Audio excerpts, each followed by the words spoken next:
Now, what may be the most remarkable coming out event we've ever seen. A little girl is unable to speak a word or connect to the world around her in any way. Or so everyone thought, until she turned 11 and suddenly something remarkable happened. ABC's John McKenzie has the story of a girl breaking out of her own body. You don't know what it feels like to be me.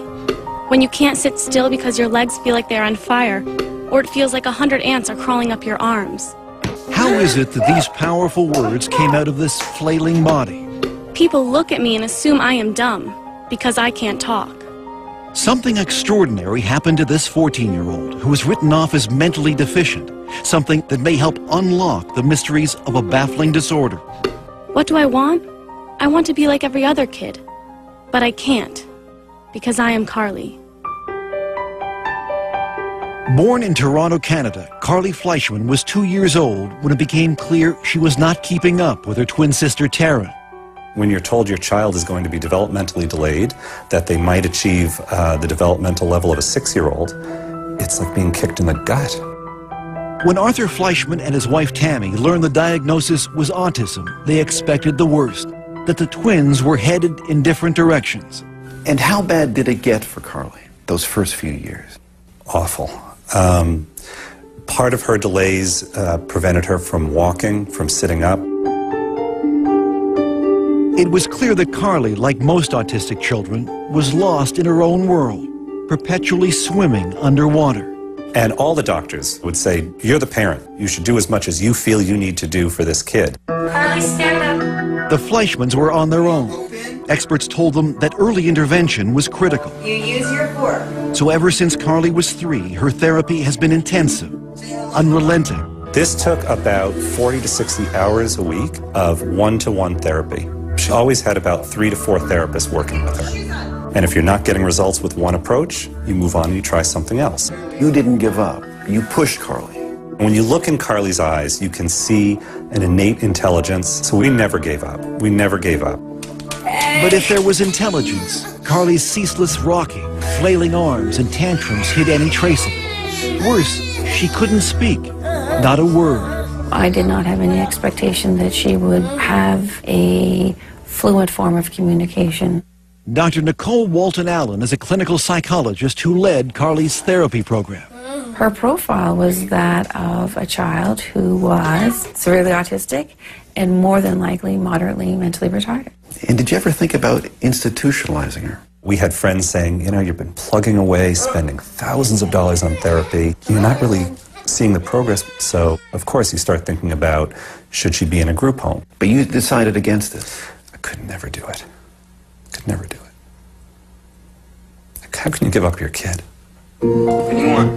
Despite thousands of hours of therapy over months and years, Carly's progress was excruciatingly slow. That is until one day 3 years ago when Carly was 11. She ran to a computer for the first time, and what happened next was a breakthrough so profound it would finally pierce Carly's silent, secret world.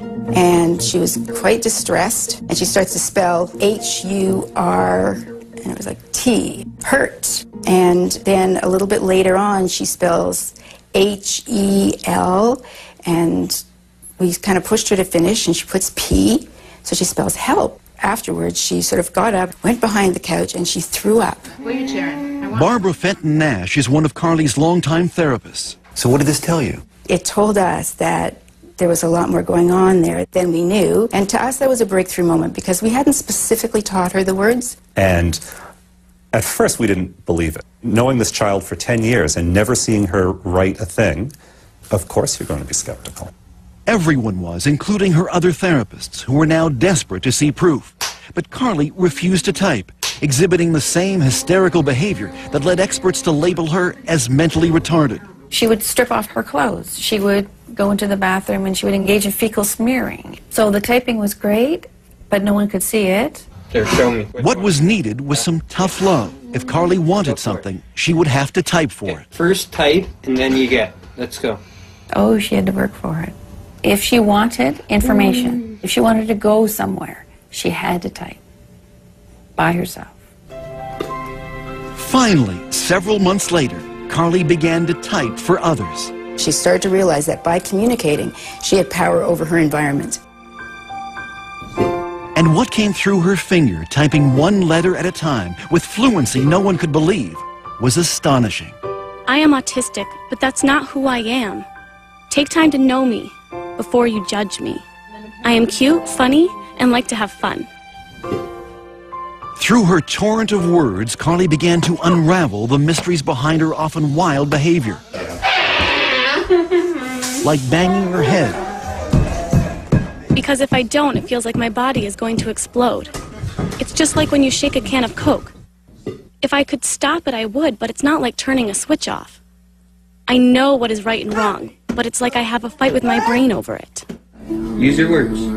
And Carly was not shy about expressing her desires and frustrations.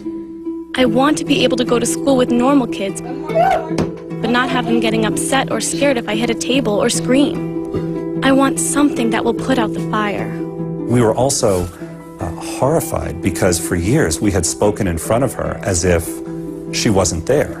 Now, for the first time, Carly was able to have conversations with her parents. You think you can write back to Dad? I want to go on a snowmobile. Can we do it? Will you go on one? I think it would be fun. So here's your daughter, and finally you get to meet her. Mm-hmm. What was that like? Overwhelming. Overwhelming. I stopped looking at her as a disabled person. You promised. Did you lie to me? And started looking at her as a sort of sassy, mischievous teenage girl. I want people to know that no one is telling me what to say, and I don't have a hand up my butt like a puppet.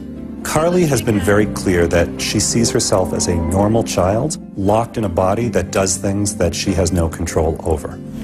Side by side with her twin sister Taryn, it would be easy to dismiss Carly as intellectually challenged. That is, until you ask her a question. Carly, why do autistic kids cover their ears, flap their hands, hum, and rock? It's a way for us to drown out all sensory input that overloads us all at once. We create output to block out input. Carly's brain, unlike most people's, is overwhelmed by the senses of sight and sound, taste and smell. Our brains are wired differently. We take in many sounds and conversations at once. I take over 1,000 pictures of a person's face when I look at them. That's why we have a hard time looking at people. The one thing she can control is when and where she'll type. So this is John. This is John. And usually she needs to be motivated. Finish up. You're doing great.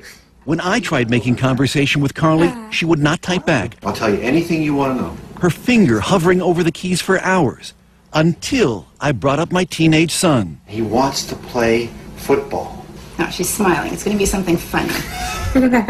Are you embarrassed? Come on, we want to hear what you have to say. Yes, I guess he's cute. You know, 2 years that we've been communicating, and every time she writes something, there's a little bit of that sense of awe.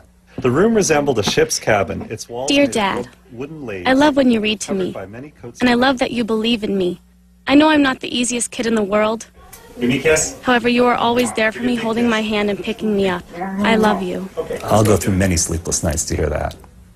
I'll spend every penny we have to hear that. Was there one writing in particular that left a lump in your throat? In this writing where she says, "You've never been in my body. I wish for one day you could be in my body."